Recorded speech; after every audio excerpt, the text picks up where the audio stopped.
د مدرسې او د مکتب ترمنځ واټن زیات شوی دی که کم شوی دی؟ نو واټن خو بیخي انشاءالله په ختمېدلو باندې ده، ځکه ما مخکې درته ویلې دا ما کلکه اراده کړې ده.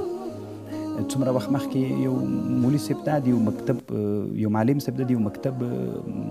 مشر دی، هغه ته ما ویلې مې ته داسې چل وکړه چې ما ته یو 2 استادان پیدا کړه راتلونکي کال ته چې زه د خپلې مدرسې، ځکه موږ دلته 12 استادان لرو مدرسه کې، یو د حفظ له استاد ده ورسره، یو به داسې 2 استادان ما ته پیدا کړه چې راتلونکي کال کې د ما مدرسه کې د کیمیا او د فزیک او د بیولوژي درسونه هم پکې وي او انګلیش او کمپیوټر درسونه هم راته وي. دغه 2 استادانو ته هم زه تنخوا برابره کړمه وي پکې. یعنې دا واټن ته مو داسې دا واټن په دې معنا باندې نه ده چې موږ په دې پوه یو، دغه حقیقت ته رسېدلي یو. دا مو غوښتنه ده چې انسان بې علمه ناقص انسان ده، ټولنې ته په درد باندې نه خوري. نو دغه علوم چې موږ عصري علوم ورته وایو دا موږ ورته ضرورت لرو، دا ضروري علوم دي، موږ یې باید زده کړو. لکه که موږ یې زده نه کړو موږ په ټولنه کې بیا په ټولنه بار خلک یو، باید موږ په ټولنه بار نه یو، د ټولنې مشکلات موږ په غاړه باندې